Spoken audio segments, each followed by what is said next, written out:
Yes, in studio today, they did pop in, I did say briefly, about 2 months ago. A whole bunch of students descended on the studio. They were here for only a couple of minutes before leaving once again for Germany, but they were here for a very specific reason from an organization called Ubuhlobo, which is the Xhosa for friendship. Not only making friendships, but making a huge difference in our part of the world for the best part of the past 13 going on 14 years. Here to tell us more, I'm happy to say, is Rolf, the man behind the mission, if you like, and is going to tell us more about what they've been up to and the plans ahead as well, of which there are many. Rolf, welcome to the studio. Thanks for joining us this morning. Thank you very much. Guten Tag. Ubuhlobo, friendship in Xhosa, as we say, making friends, making a difference for the past 13 plus years. For those who don't know, tell us a bit about the group, the organization known as Ubuhlobo. How did it start? Why did it start? What are you guys about? Yeah, Ubuhlobo is a youth exchange program between South Africa and Germany. I founded this project in 1999.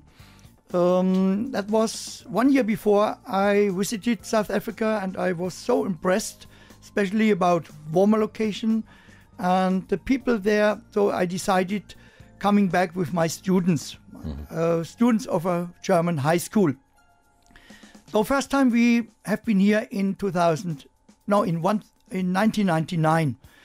At the beginning, we looked around what is needed, where we can help.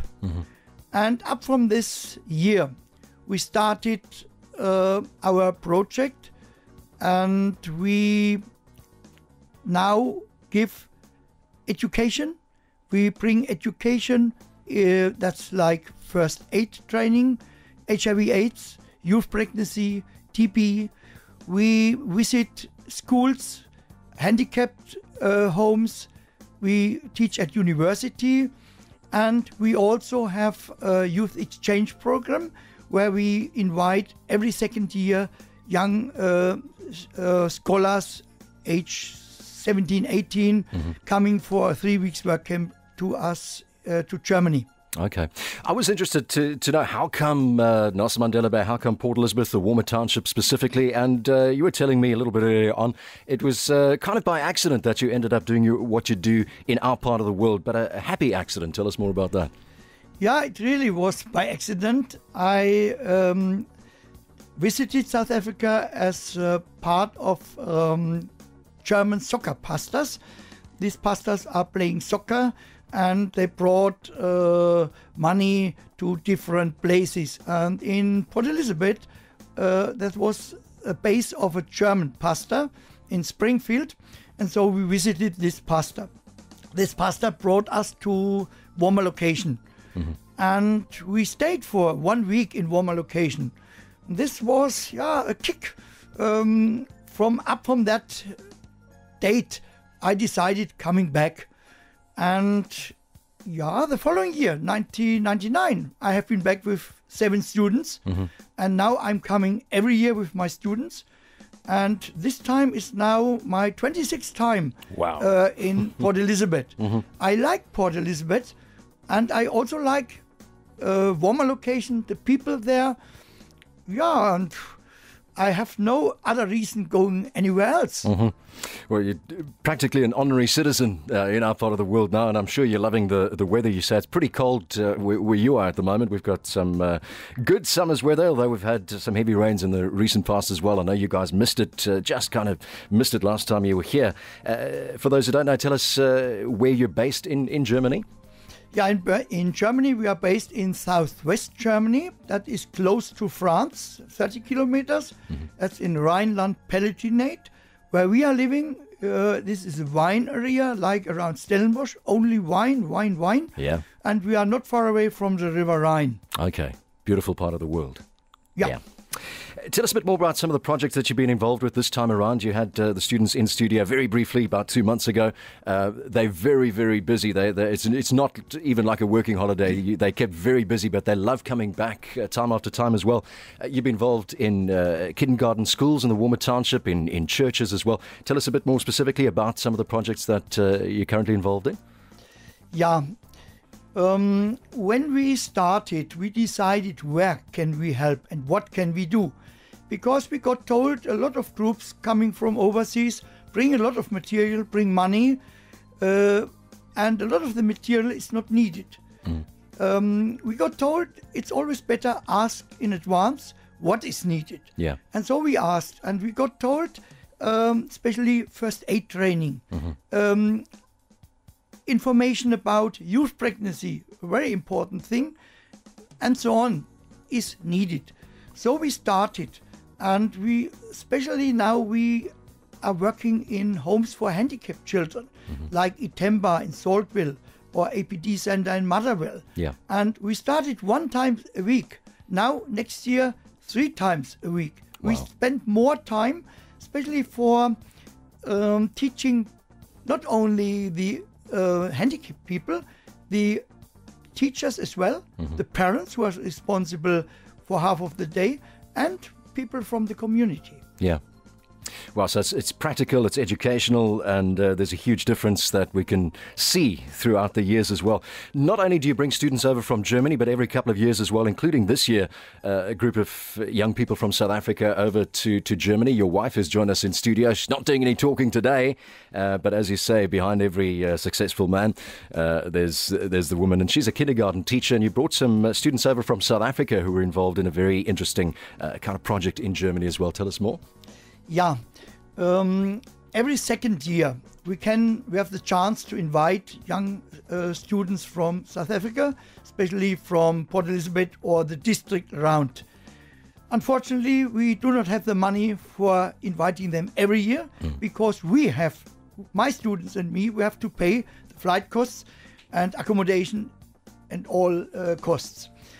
But then we celebrate a very special project because we invite the students to our forest. So they stay in the families of our students. They live with the families. We do not stay in a hotel or in a youth hostel. They stay in the families. They're hosted by families, yeah. Yeah, and every morning we meet in the forest. We have a hut there and a braai place. And this year we had an ecological project where we experienced the forest. But now the interesting part is not only the German students age 17, 18 and South African students 17, 18. We took 14 children from the crèche of my wife, age 3 to 5, and all together we experienced the forest. This was a funny and a very successful thing. I told you this was conversation without any language, and this was working. Fantastic. And following on from that, you're also planning next year. I know you were telling me off, you've already booked the tickets, everything, another exchange going on next year, and you're planning to bring a teacher, kind of a teacher exchange program in as well. Yeah, I thought about that it would be very interesting for a German kindergarten teacher staying for 3 weeks in a kindergarten, in a crèche, in warmer location, learning a lot of these people, but also can give ideas, exchanging ideas, experiences. And in 2014, we would like to invite a teacher from the kindergarten we support from warmer location to Germany, doing the same. Working in the German kindergarten. Yeah. Another project that caught my attention as well, you brought over a few sewing machines a while back, trained up a few seamstresses as well, and their products being sold in Germany. So, as you say, creating employment opportunities, and sustainability is a big word that you use quite often as well. Yeah. The idea has been that we give them a chance, especially the COSA ladies, a chance to get their own money. But now the problem has been how to sell all the bags. So we took them to Germany. We paid them in advance and sold them in Germany. Okay. So they had the money, and with the money they could buy new material. So now it's working by itself. That's the main thing we want to do.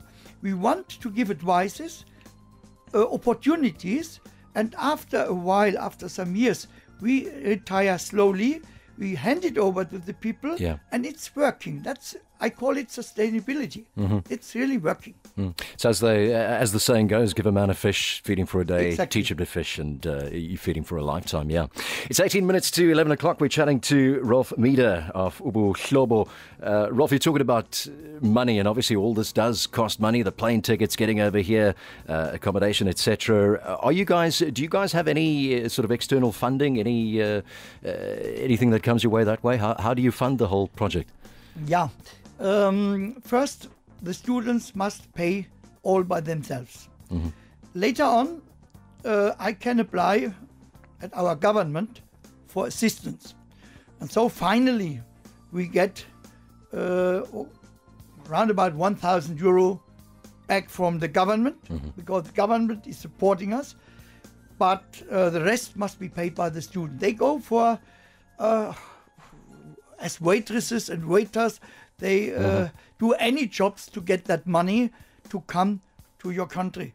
So we do not raise funds. We try to do it all by ourselves. The only help or assistance we accept is that government gives us money. But if we invite South African students, we have to pay it by ourselves. Okay. The students, they pay their own way, and they come and they do a lot of work here. What did they get out of it? And you're telling me that they want to come time after time, they want to come back again. What are they getting out of it? Yeah, I think most of the students, first time in their life, see people who have really nothing, but it may be now a little bit funny. They share the nothing with you. Yeah. They are friendly. The people take them like members of the family. And we had the same in Germany as well. And so most of my students come with me a second, third, fourth, fifth time. Yeah. I could not believe at the beginning, but they're really interested in that project to progress, develop the project, and they want to come back to see the children, and some of them have godchildren. They take care of the children, give them a chance going to school. Yeah, that's it. So they get personally involved. Yeah. And it really is life-changing stuff. Your work has been recognized over the years as well, both in South Africa and in Germany, and I believe you're up for quite an amazing award in Germany at the moment. Congratulations, by the way. Yeah, we got a lot of awards in the past from our provincial government, from political parties. We just got an award for human kindness. We are nominated for a lot of more awards. It's funny because this group is coming out of a school. It's a school workshop, and we are not more than around about 15 people. This is a very small group. It's not a big organization. And maybe this year or next year, the group and I shall get the highest civil award in Germany. It's called Bundesverdienstkreuz. This would be the greatest day in our life if our president in Berlin honors our work. Wow. It's like ripples in a pond, small beginnings, and it's just growing and growing. You can find out more about Ubuhlobo. I see there is a Facebook page up. I've got it up in the studio at the moment. Just search for Ubuhlobo. You spell that, by the way, Ubuhlobo, Ubuhlobo. You'll find them on Facebook, and there is a page as well. Hopefully you're conversant in German. Ubuhlobo.org, www.ubuhlobo.org is where you can find out more. There's some pics up there as well. You can see some of the difference that they're making in our region. If you visit our website, you find two flags on the top. Translate. And if you push the South African flag button, you can read all in English. I haven't pushed that yet. I was just looking at the pictures, actually, and they tell a story all on their own. No language necessary. Rolf Mieder from Ubuhlobo, thanks so much for joining us in studio and telling us about the amazing work that you and your students do. We're thrilled to have you now part of the world, and we hope that it continues for years to come. Thank you very much. Cheers, and enjoy a bit of free time, hopefully with your wife in Port Elizabeth and in Algoa country, and enjoy the sunshine as well. We got that organised especially for your stay.